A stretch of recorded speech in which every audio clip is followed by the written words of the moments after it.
The Great Hall of the Galactic Council was bigger than most cities on Earth. Thousands of beings from different worlds sat in circles that went up and up like a giant stadium. The air smelled strange, like metal and flowers mixed together. Strange. Lights floated around the ceiling and the walls showed pictures of stars and planets. Captain Jake Morrison sat with the small group of humans near the back. He wore his dark blue uniform with pride, but he felt small in this place. Around him were creatures he had only seen in pictures before. Some looked like giant insects with too many arms. Others were made of what looked like living crystal that changed colors when they moved. A few looked almost human, but with skin that glowed or eyes that were too big. Jake had been to many meetings in his 20 years as a soldier, but nothing like this. This was his first time off Earth, his first time meeting aliens, and his first time hearing about a war that could destroy the whole galaxy. Admiral Lisa Stone sat next to him. She was older than Jake, with gray hair and scars on her hands from old battles. She had been chosen to speak for Earth because she understood war better than anyone else alive. But even she looked nervous in this place. "Remember," she whispered to Jake, "we just listened today. We don't make any promises." Jake nodded. He looked around at all the different faces and tried to imagine what their worlds were like. Did they have families like humans did? Did they worry about their children the way his sister worried about her kids back on Earth?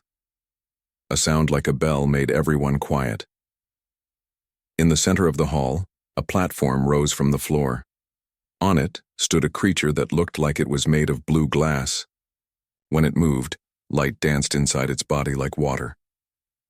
"I am Ambassador Keth Vera of the Zilani people," the creature said. Its voice sounded like music, but sad music. "I come before you today to ask for help, to beg for help." The hall was so quiet that Jake could hear his own heart beating. He had read the reports about what was happening in the outer parts of the galaxy, but hearing it from someone who lived there was different.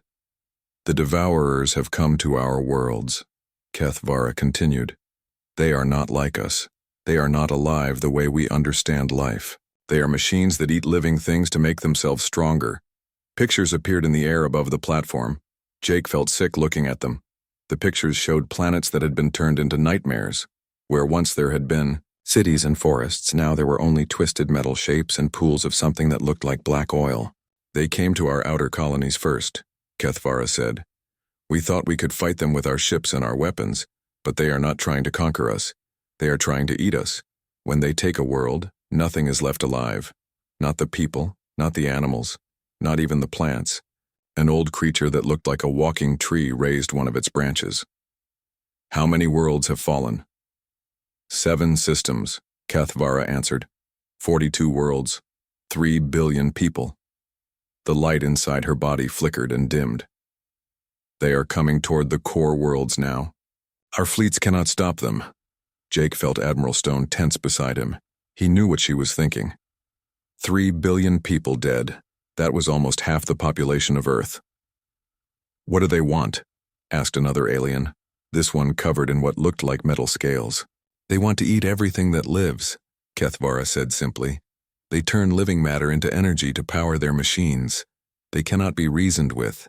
They cannot be bought or scared away. They only consume." More pictures appeared in the air. These showed the Devourers themselves. Jake had trouble looking at them. They were like a nightmare mix of machine and rotting meat. Some walked on legs made of metal and bone. Others flew with wings that looked like they had been torn from giant insects. All of them had too many teeth and eyes that glowed red. "Our combined fleets have fought them 12 times, Keth Vara continued. "We have lost every battle. They learn from each fight and become stronger. They take our destroyed ships and use the metal to build new monsters." A creature that looked like a giant octopus with purple skin spoke up. "What about the defense grids around the core worlds?" "They will not hold," Keth Vara said. "The Devourers broke through defenses we thought were impossible to breach. They do not fight the way we fight. They do not care about losses. They send wave after wave of creatures until our weapons run out of power, and then they swarm over us." Jake had read about this in the intelligence reports. The galactic species fought wars like Earth used to fight them hundreds of years ago. They had rules about how battles should be fought. They tried to minimize damage to civilian areas. They used tactics designed to win ground and hold it. But the Devourers didn't care about any of that. They just wanted to eat everything alive, and they were very good at it. "We need soldiers," Kethvara said, and now her voice was desperate. "Fighters who understand war in a way we do not. We have heard stories about your species, humans of Earth. You have a reputation for being very good at fighting." All eyes in the Great Hall turned toward the human section. Jake felt like he was being studied by creatures from 1,000 nightmares, but Admiral Stone stood up calmly and walked to the speaking area. "What exactly are you asking of Earth?" she said in her clear, strong voice. "Send us your best soldiers," Kethvara replied. "Your warriors. Those trained in fighting and defending. We need people who know how to win battles against an enemy that cannot be stopped by normal means."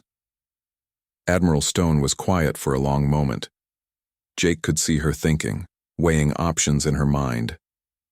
Around the hall, thousands of alien beings waited for her answer. "We will need time to discuss this with our government," Admiral Stone finally said. "Time is something we do not have much of," Kethvara said. "The Devourers are moving toward the Kepler system now. If they take those worlds, they will have a clear path to the heart of civilized space. Billions more will die." Jake felt a chill run down his spine. He had trained for war his whole adult life, but this was different. This wasn't about politics or territory or resources. This was about survival of entire species. After the meeting ended, Jake followed Admiral Stone out of the Great Hall. The corridor was full of aliens talking in languages he couldn't understand, but he could hear the fear in their voices. "Admiral," he said when they were alone, "what do you think?" Lisa Stone stopped walking and looked out through a window at the stars. "I think they don't understand what they're asking for, Jake." "What do you mean?" "They want soldiers," she said slowly. "People who fight battles and take ground and hold positions. But that's not how Earth fights wars anymore." Jake knew what she meant. After the wars on Mars and the moon colonies, Earth had changed how it approached conflict. The old ways of fighting had lasted too long and cost too many lives. Now Earth had a different approach to war. "They're asking for soldiers, Admiral," Stone continued. "But Earth doesn't train soldiers anymore. We train something else entirely." She turned away from the window and looked at Jake with eyes that had seen too much death. "They want people who can fight the Devourers using conventional tactics. But conventional tactics won't work against an enemy that only wants to consume everything alive." Jake felt a knot forming in his stomach. "So what do we tell them?" Admiral Stone was quiet for a long moment. When she spoke, her voice was very soft. "We tell them the truth, Jake. We tell them that if they want Earth's help, they're not getting soldiers. They're getting something the galaxy has never seen before." As they walked back toward their ship, Jake wondered if the galaxy was ready for what Earth might send them. He had a feeling that after this war was over, nothing would ever be the same. 3 weeks had passed since the meeting at the Galactic Council. Captain Jake Morrison stood on the bridge of the UES Retribution, watching as stars turned into lines of light outside the windows. They were traveling faster than anything humans had ever built before, using alien technology that Earth had been given as part of joining the galactic community. But Jake wasn't thinking about the amazing trip through space. He was thinking about the 300 people in the cargo holds below. They weren't soldiers, not in the way the aliens expected. They were something much more dangerous. "Coming out of hyperspace in 30 seconds, called out Lieutenant Tim Bradley from his position at the controls. He was young, maybe 25, but his hands were steady on the alien equipment. Earth had trained its best people to use galactic technology quickly. Jake nodded and activated the ship's communication system. "All hands prepare for normal space. We'll be at Kepler 442 in less than a minute." Commander Lisa Hayes walked onto the bridge. She was about Jake's age, with short brown hair and eyes that missed nothing. She had been chosen to coordinate with the alien forces because she was good at understanding how different people thought. But Jake knew she was also deadly when she needed to be. "Any word from Earth Command?" Jake asked her. "The same message as before," Lisa replied quietly. "Complete." The mission by any means necessary. No restrictions on methods or weapons. Jake felt a cold feeling in his stomach. No restrictions meant Earth was taking this threat very seriously. When Earth's government said those words, it meant they were willing to do anything to win. The stars stopped moving and became points of light again. In front of them, Jake could see a yellow sun with several planets around it. The third planet looked green and blue, like Earth, but around it were hundreds of alien ships, all pointing their weapons toward empty space. "Sir, we're getting a signal from the Zilani command station," Tim reported. "Put it on screen." The front window of the bridge changed to show the inside of an alien ship. A creature that looked like a blue lizard wearing a military uniform appeared. Its eyes were large and golden, and when it spoke, Jake could see rows of small, sharp teeth. "This is Fleet Commander Zeph Nala," the alien said. "Captain Morrison, we are very glad to see you. How many soldiers did Earth send us?" Jake kept his face blank. 300 personnel. The alien's neck fins drooped. Jake had learned that this meant disappointment. "Only 300? We were hoping Earth would send thousands. Our intelligence said your planet has millions of trained fighters." "Earth sent what the situation requires," Jake said carefully. "Where are your defensive specialists? Your artillery units? Your supply teams?" Zeph Nala asked. "We have prepared positions for large ground forces." "Commander Hayes will work with your people on coordination," Jake replied. "My teams will need to look at the battle area before we decide how to help." After the transmission ended, Lisa turned to Jake. "Should we tell him the truth?" Jake looked out at the alien fleet. There were ships from dozens of different worlds out there, all working together to try to stop the Devourers. They were good people trying to save their families and their worlds, but they didn't understand what kind of war this really was. Tell him what? That Earth doesn't have soldiers anymore? Jake walked to a screen that showed where the Devourer forces were hiding. That every person in our military is trained for one job only?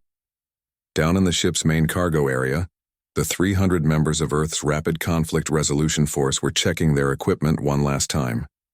They didn't look like the soldiers from old Earth movies. They didn't march in straight lines or salute officers or wear shiny uniforms. Instead, they looked like mechanics and engineers. Their clothes were practical and comfortable. Their weapons looked more like construction tools than military equipment. But each of these people had been chosen from Earth's most experienced fighters and trained in methods that no other species in the galaxy used. Sergeant Ben Carter finished loading special ammunition into his rifle.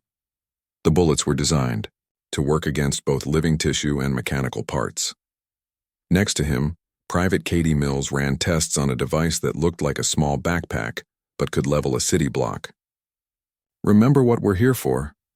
Jake's voice came through the speakers in the cargo area. "The Galactic Council asked Earth for soldiers, but soldiers hold ground and fight long wars.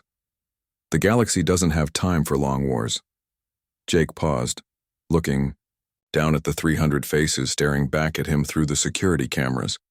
Each of these people had volunteered for this mission knowing they might not come back, but they also knew that if they did their job right, this war would be over, quickly. "The aliens expect us to fight like they do," Jake continued. "Set up defensive lines, trade territory back and forth, fight battles that last for months or years. But that's not how Earth approaches problems anymore." He switched to a different view that showed the Devourer fleet hiding behind one of the outer planets. The enemy ships looked like a disease, all twisted metal and glowing red lights. Intelligence reports said they were powered by eating the crew members of ships they captured. What the galaxy needs, whether they know it or not, isn't soldiers, Jake said. What they need is for this problem to stop existing permanently. In the alien command center on the planet below, Fleet Commander Zeph Nala was talking with his staff officers. They were all different species, but they shared the same worried expressions. "Only 300 humans," said his second-in-command, a creature that looked like a walking plant. "How can such a small force make a difference against the Devourer fleet?" "Perhaps they have very advanced weapons," suggested another officer, this one covered in purple fur. "Earth technology is supposed to be quite good at destruction." Zeph Nala looked at the tactical display showing the Devourer positions. The enemy has over 1,000 ships. Each one carries millions of those creatures. Even if the humans have good weapons, 300 people cannot fight that many enemies using normal tactics. What Zeph Nala didn't understand was that Earth had stopped using normal tactics a long time ago. After the rebellion on Mars had lasted 3 years and killed millions of people, Earth's military leaders had decided that long wars were a waste of life and resources. Now Earth trained its military to end conflicts as quickly as possible, using any method that worked. They studied enemy weaknesses and found ways to exploit them completely. They didn't fight battles to win territory or prove points. They fought to make threats disappear forever. Back on the human ship, Jake was meeting with his team leaders, in a small room behind the bridge. The people around the table looked like normal men and women, but each of them had skills that would frighten most alien species. "What do we know about Devourer command structure?" Jake asked. Captain Sam Woods, a small woman with graying hair, consulted her electronic tablet. They operate as a collective intelligence. Individual units are controlled by command nodes located on their largest ships. Take out the command nodes and the individual units become mindless. "How mindless?" asked Major Bob Clark, a tall man with scars on his arms from old battles. "Completely," Sam replied. "Without central coordination, they can't work together, can't make plans, and can't adapt to changing situations. They become like dangerous animals instead of an organized army." Jake nodded slowly. This was the kind of information Earth's intelligence services were very good at finding. While other species studied Devourer weapons and tactics, Earth had studied their weaknesses. "What about their backup systems?" Jake asked. "That's the interesting part," Sam said. "They don't have any. Their entire species evolved as a collective. The idea of individual thinking is foreign to them. If you break their network, they can't function." Major Clark leaned forward. "How many command nodes are we talking about?" "Intelligence says 12 primary nodes controlling the entire fleet," Sam answered. "Take out those 12 ships, and over 1,000 Devourer vessels become helpless." Jake felt a cold smile cross his face. This was exactly the kind of problem Earth was designed to solve. Not a war of attrition or a battle for territory, but a precise strike against a critical weakness that would end the threat immediately. "Time frame?" he asked. "If we move fast and hit all 12 targets simultaneously, we could collapse their entire command structure in less than an hour," Sam said. "And the alien allies?" "They don't need to know the details," Jake replied. "They asked for help stopping the Devourers. We're going to stop them." As the meeting ended, Jake looked out the window at the alien fleet preparing for another long, costly battle against an enemy they didn't understand. Soon they would learn the difference between the way the galaxy fought wars and the way Earth solved problems. The galaxy had asked for soldiers to help them fight. Earth had sent people to end the fighting forever. The attack began at 4 in the morning local time. Captain Jake Morrison was drinking coffee in the alien command center when the first alarm started ringing. Through the tall windows, he could see streaks of red light falling from the sky like deadly rain. "Devourer assault force detected," announced the alien computer in a voice that somehow sounded scared. "Estimated 1,200 enemy units approaching the planet's surface." Fleet Commander Zeph Nala rushed to the main display screen, his blue, scales changing to a darker color that Jake had learned meant fear. Around the command center, alien officers from a dozen different species worked frantically at their controls. "All defensive units to positions," Zeph Nala ordered. "Activate the planetary shields. Deploy ground forces to prepared positions." Jake watched the tactical display show thousands of Devourer creatures dropping from their ships in orbit. Each one looked different, but they all had the same basic design. Part machine, part rotting flesh, all nightmare. Some walked on legs made of metal and bone. Others crawled on too many arms. A few flew with wings that looked like they had been ripped from giant dead birds. "Captain Morrison," Zeph Nala called out. "Where are your soldiers? We need them on the eastern defensive line immediately." Jake took another sip of his coffee and stayed calm. "My people aren't going to the defensive lines." "What?" Zefnala's neck fins stood up straight, which meant he was angry. Then where are they going? To end this, Jake said simply. On the display screen, Jake could see the alien defenders falling, back from the first Devourer attacks. The galactic forces were well-trained and brave, but they were fighting the way their species had always fought wars. They set up defensive positions, called for artillery support, and tried to hold ground against enemy advances. The Devourers didn't care about any of that.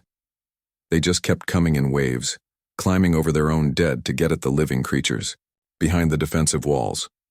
When the aliens destroyed one group of attackers, two more groups appeared to take their place. "They're breaking through Sector 7, reported an alien officer who looked like a giant praying mantis, requesting immediate reinforcement. "Send the reserve units," Zefnala ordered. Then he turned to Jake with desperation in his golden eyes. "Please, Captain Morrison, we need your people to help us hold the lines."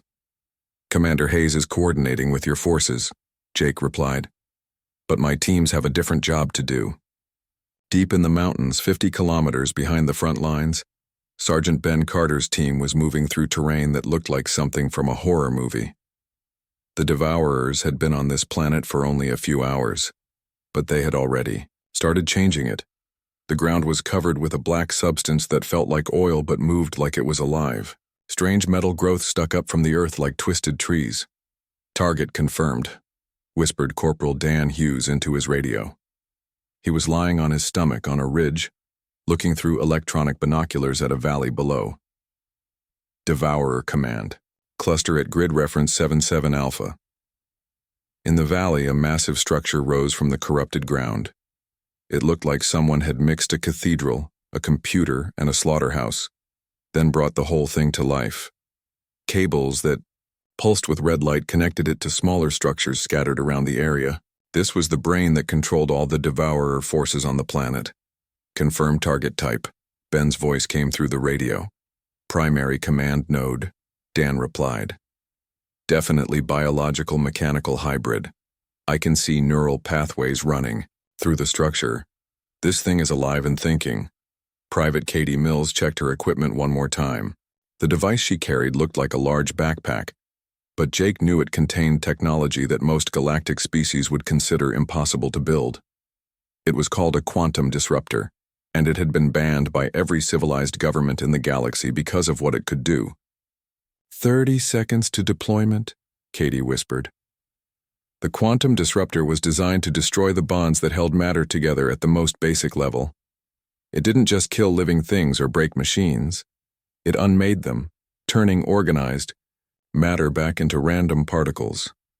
The weapon had been developed during Earth's colonial wars, then locked away because it was too dangerous to use. But the Devourers weren't like other enemies.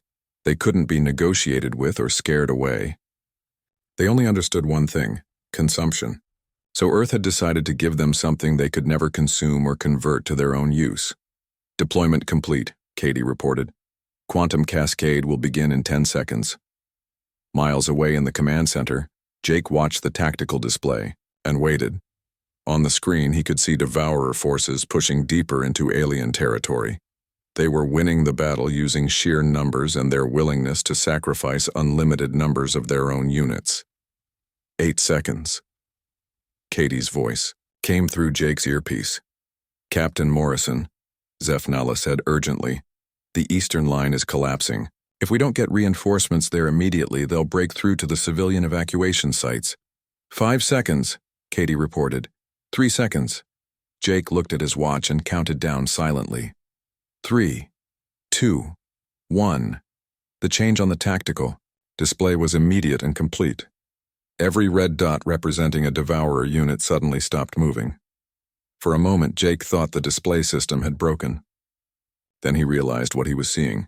Every single Devourer on the planet had simply stopped fighting. "What's happening?" Zefnala demanded, staring at the screen in confusion. "Why aren't they moving?" Jake activated his radio. "Ben, report." "Target eliminated," came the calm reply. "Command structure has been completely disrupted. All enemy units appear to be inactive." On the display screen, Jake watched as thousands of Devourer creatures stood motionless on the battlefield. Some alien soldiers, not understanding what had happened, continued firing at them. But the creatures didn't react. They just stood there like broken machines. "I don't understand," said the mantis-like alien officer. "Are they retreating?" "No," Jake said quietly. "They're dying." Without their command structure, the Devourer units couldn't function. They were like a body whose brain had been removed. Their mechanical parts stopped working. Their biological parts began to rot. Within minutes, the entire invasion force was collapsing into piles of rusted metal and decaying flesh. Commander Lisa Hayes chose that moment to enter the command center. She walked calmly to Jake's side and handed him a report. "All 12 primary command nodes have been eliminated," she said in a voice that could have been discussing the weather. "Total time from first contact to mission completion, 47 minutes. Zeph Nala turned to stare at them both. 12 command nodes? But there was only one structure in the area. "There was only one structure you could see," Jake corrected. "My teams hit targets across the entire Devourer fleet. Every ship, every command center, every thinking part of their collective intelligence." "That's impossible," Zeph Nala said. "The Devourer fleet has over 1,000 ships spread across this entire star system. How could your 300 people attack all of them simultaneously?" Jake looked at Lisa, who nodded slightly. It was time to explain what Earth had really sent. "Fleet Commander," Jake said carefully, "when your people asked Earth for soldiers, you were thinking about fighters who would work alongside your forces, follow your battle plans, and help you win a war." "Yes," Zeph Nala agreed. "But Earth doesn't fight wars anymore," Jake continued. "Wars take too long and cost too many lives. Instead, we solve problems." "I don't understand the difference." Lisa stepped forward. "The difference is that soldiers fight battles to win territory or defeat enemy armies. What Earth sent you are specialists who eliminate threats completely." She gestured toward the tactical display, where the last Devourer units were finally collapsing. "In 47 minutes, we didn't just defeat the Devourer invasion force. We eliminated their ability to function as a species. Every command node, every control center, every part of their collective intelligence has been destroyed." "But how?" Zeph Nala asked. "Quantum disruption technology," Jake replied. "It breaks down matter at the subatomic level. The Devourers can't adapt to it, can't defend against it, and can't repair the damage it causes." "And you did this to their entire fleet?" "Every ship," Lisa confirmed. "Every Devourer installation in this star system has been eliminated. The threat doesn't exist anymore." Zeph Nala was quiet for a long moment, staring at the display screen. Around the command center, alien officers whispered to each other in languages Jake couldn't understand. But he could hear the fear in their voices. "Captain Morrison," Zeph Nala finally said, "when we asked Earth for soldiers, we expected warriors who would fight alongside us." "I know. Instead, you sent killers who eliminated our enemies so completely that nothing remains." Jake was quiet. For a moment, then looked around the command center at all the alien faces staring at him. "Fleet Commander, did you want us to help you stop the Devourer threat?" "Yes, of course." "Then we did what you asked," Jake said simply. "The threat is stopped. Permanently." As alarms continued to ring throughout the command center, Jake realized that the galaxy was about to learn something important about humanity. Earth didn't just win wars. Earth ended them so completely that future generations would grow up never knowing the enemy had existed. News traveled fast across the galaxy. Within 3 days, every civilized world knew that the humans had completely destroyed a Devourer invasion force in less than an hour. The victory at Kepler 442 was being called a miracle by some and an impossibility by others. But the Devourers had heard the news too.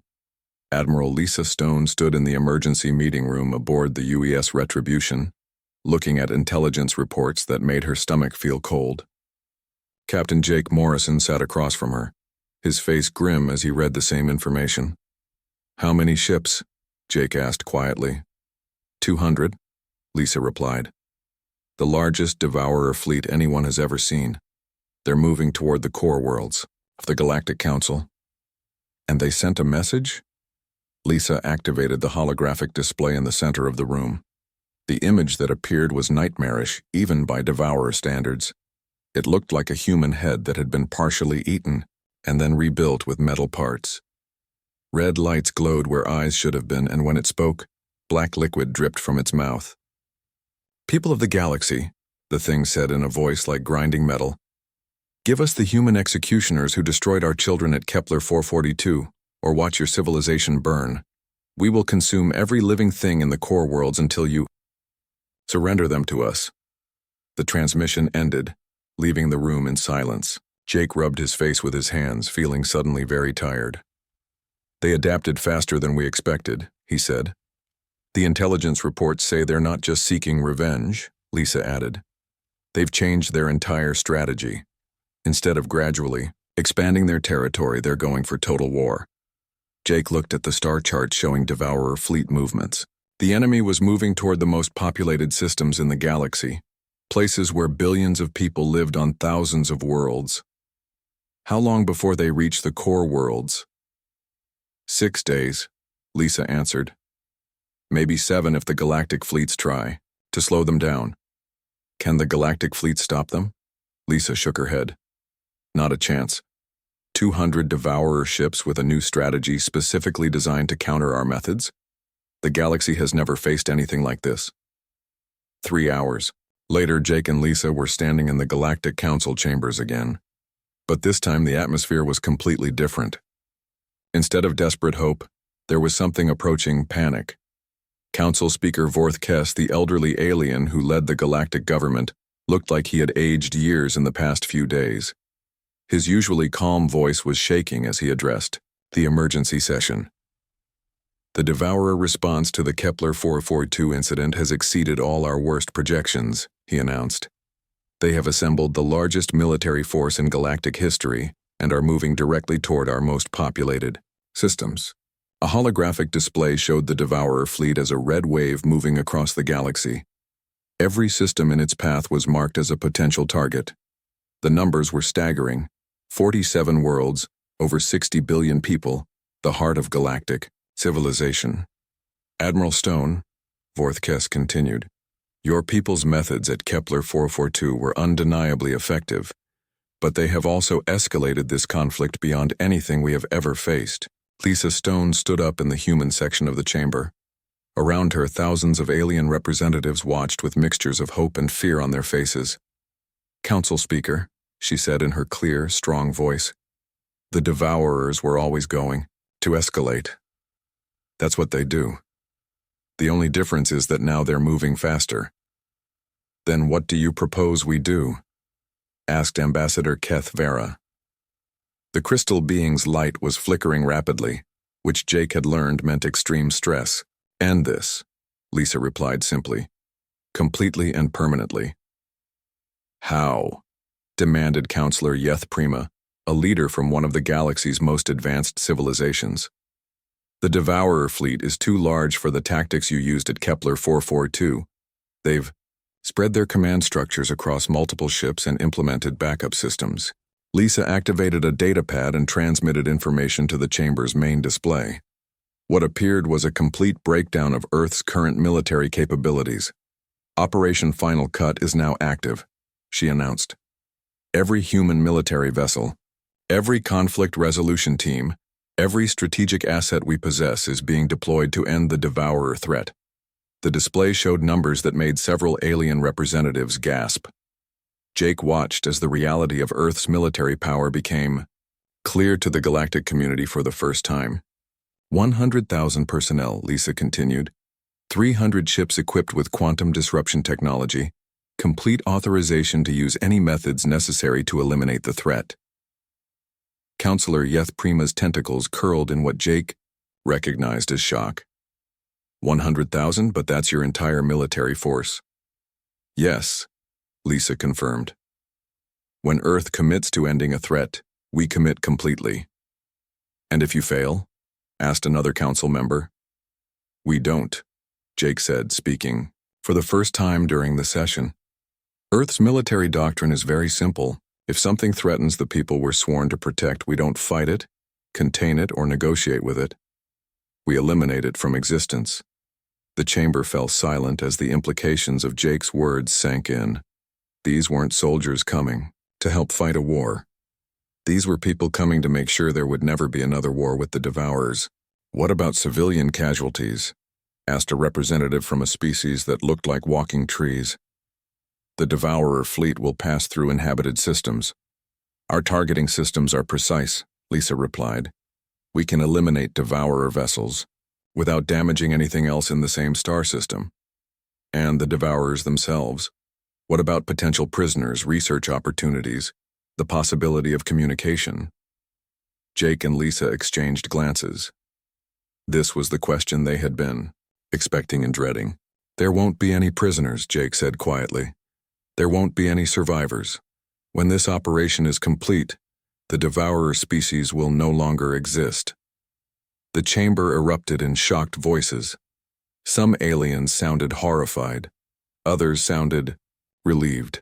A few sounded scared of what the humans were proposing. Council Speaker Vorth Kess raised his hand for silence.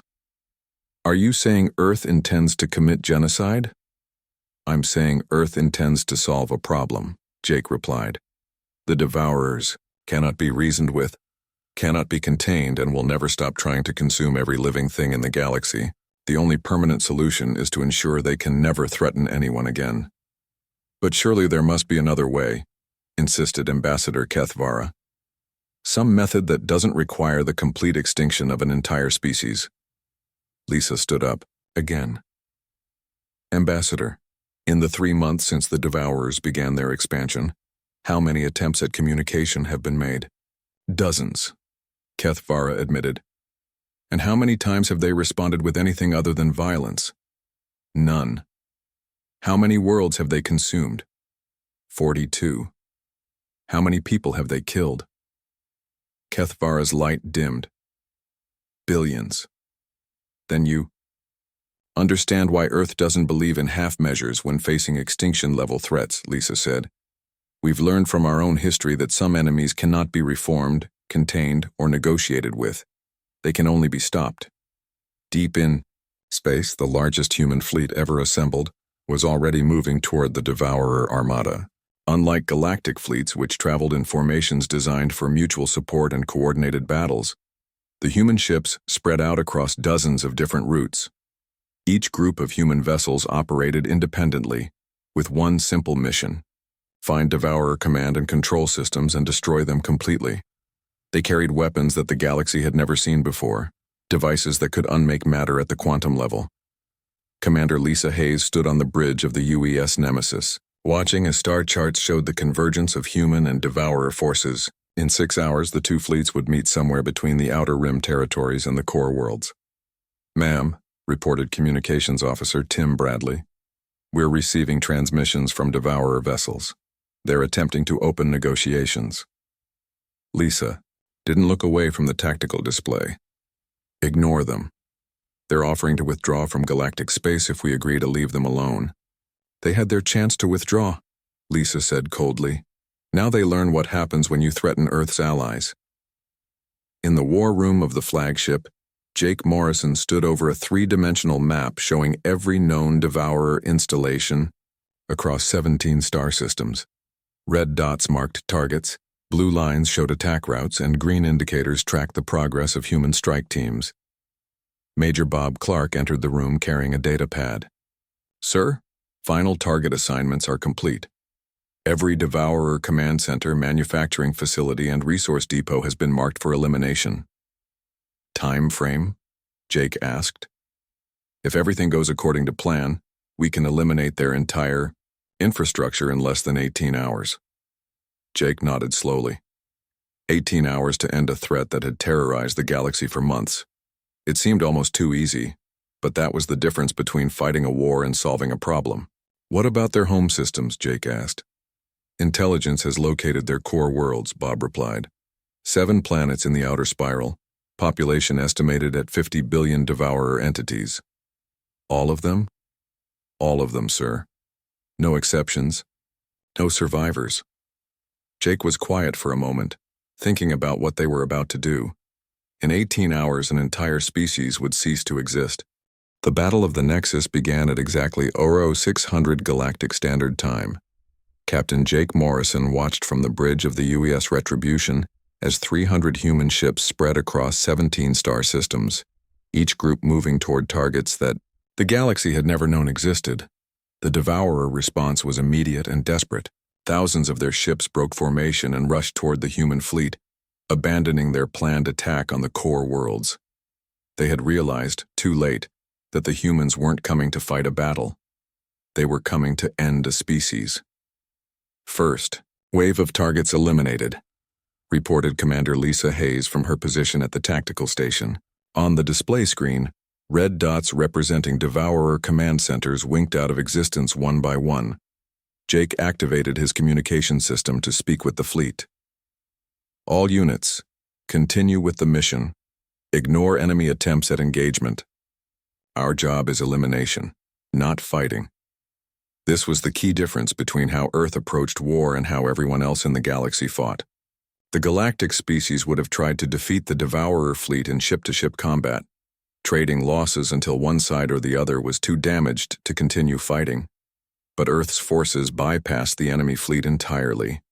While the Devourers rushed around trying to protect their ships, human strike teams were destroying the infrastructure that kept those ships operational. In the outer spiral, Sergeant Ben Carter's team had landed on the first Devourer homeworld. The planet looked like a nightmare made real. The entire surface had been converted into a massive factory, where new Devourer creatures were grown in pools of black liquid and assembled with mechanical parts. Target confirmed, Ben reported into his radio. Primary breeding facility, coordinates 789 Alpha. The facility stretched for hundreds of kilometers across the planet's surface. Inside it, millions of new Devourer entities were being created every day to replace those lost in battle. It was the heart of their ability to wage war across the galaxy. Private Katie Mills activated the largest quantum disruptor device Earth had ever built. It was the size of a small building and required a team of 50 people to operate. But when it activated, it would unmake every molecule of organized matter within a 1,000-kilometer radius. Quantum cascade initiating, Katie announced. Total facility elimination in 30 seconds. On 17 different worlds, similar scenes were playing out. Human teams had located every Devourer installation, every command center, every resource depot, and every breeding facility. The weapons they carried could destroy matter at the most basic level, turning organized structures back into random particles. 20 seconds, came reports from teams across the galaxy. In the Galactic Council chambers, thousands of alien representatives watched the tactical displays in stunned silence. The human attack wasn't like anything they had ever seen. Before, there were no battle lines, no territorial objectives, no attempts to capture enemy positions. Instead, the humans were systematically erasing every trace of Devourer civilization from existence. 10 seconds. The reports continued. Council Speaker Vorthkes turned to Admiral Lisa Stone, who was watching the operation from the human section. Admiral, are you certain this is the only way? Council Speaker, Lisa replied without taking her eyes off the display. 18 months ago, the Devourers didn't exist in this galaxy. 18 months from now, they won't exist anywhere. 5 seconds. 3, 1. Across 17 star systems, quantum disruptor devices activated simultaneously. The effect was visible even from space as entire continents simply ceased to exist, replaced by perfectly smooth craters that went down to the bedrock. On the main tactical display, every red dot representing a Devourer installation disappeared at the same moment. Where once there had been a network of bases and facilities spanning multiple star systems, now there was nothing. Phase 1 complete, Commander Hayes reported. All primary targets eliminated. Devourer industrial capacity reduced to 0. But the human fleet wasn't finished. While the strike teams had been destroying Devourer facilities, the main fleet had been moving toward the enemy armada. 200 Devourer ships, the largest force they had ever assembled, hung in space between the outer rim and the core worlds. Commence Phase 2, Jake ordered. The human ships didn't attack the Devourer fleet directly. Instead, they deployed a weapon that no one in the galaxy had ever seen before, a network of quantum field generators that could disrupt the fundamental forces holding matter together across an entire star system. Captain Sam Woods, now commanding the UES Executioner, activated the field network from her position near the Devourer fleet. Quantum field generators online, beginning cascade effect. The effect started slowly. Individual Devourer ships began to lose power as their biological components could no longer maintain the chemical reactions necessary for life. Their mechanical parts stopped functioning as the quantum fields disrupted the electromagnetic forces that held their circuits together. Within minutes, the entire Devourer fleet was drifting dead in space. But the humans weren't taking any chances.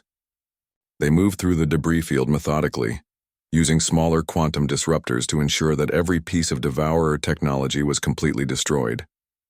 Fleet elimination complete, Sam reported. 200 enemy vessels reduced to component particles. No survivors. In the Galactic Council chambers, the silence was complete. On the tactical display, the Devourer threat had simply vanished.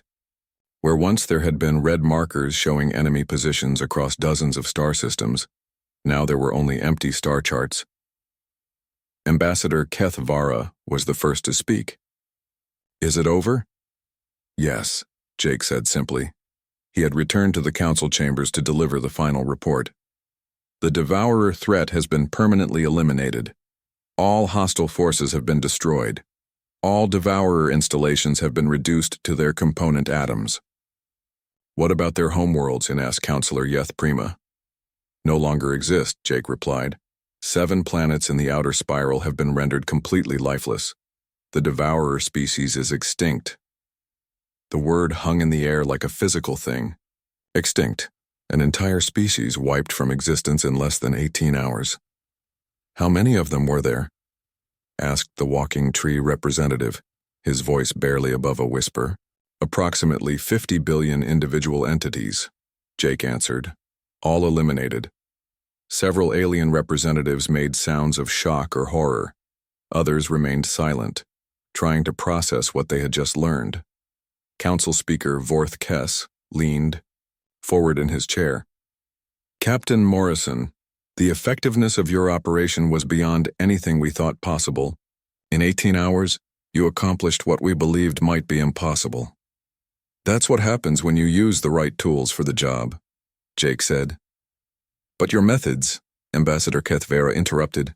"When we asked Earth for soldiers, we expected warriors who would fight alongside us, follow our strategies, work within our military traditions. I understand. Instead, you sent people who eliminated our enemies so completely that no trace of them remains anywhere in the galaxy."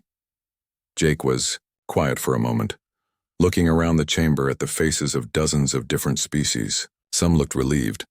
Others looked disturbed. A few looked frightened. "Ambassador," he said finally, "when you made your request to Earth, you said the Devourers couldn't be reasoned with, couldn't be scared away, and would never stop trying to consume every living thing in the galaxy. That's correct. Then you understand why Earth doesn't believe in half measures when facing extinction-level threats," Jake continued. "We approach problems with the intention of solving them permanently." Admiral Lisa Stone joined Jake at the speaking platform. "The Galactic Council needs to understand something about humanity. We've learned from our own history that some enemies cannot be reformed, contained, or negotiated with. They can only be stopped." She paused, making eye contact with representatives from different species. "You asked Earth for soldiers. Soldiers fight wars, but Earth doesn't fight wars anymore, we end them. And if the galaxy faces similar threats in the future?" Council Speaker Vorth Kess asked carefully. "Then contact us," Lisa replied. "But understand what you're asking for. We're not peacekeepers. We're not diplomats. We're the people you call when something needs to stop existing." As the human delegation prepared to leave the council chambers, Counselor Yeth Prima approached Jake privately. "Captain, may I ask you something personal?" "Of course. Do your people ever feel guilt about your methods? About the complete elimination of an entire species?" Jake considered the question seriously. Counselor, in the 18 hours it took us to end the Devourer threat, how many civilian lives were saved? How many worlds avoided being consumed? How many species avoided extinction? Thousands of worlds. Billions of lives. Then no, Jake said quietly. We don't feel guilt. We feel like we did what was necessary to protect innocent people. As the human fleet departed from galactic space, the galaxy settled into an uneasy peace. The Devourer threat was gone, eliminated so completely that future generations would grow up never knowing it had existed. But they would remember Earth. Not as allies, not as peacekeepers, but as something else entirely. The species you contacted, when mercy was a luxury you couldn't afford, and the only acceptable outcome was the complete elimination of a threat.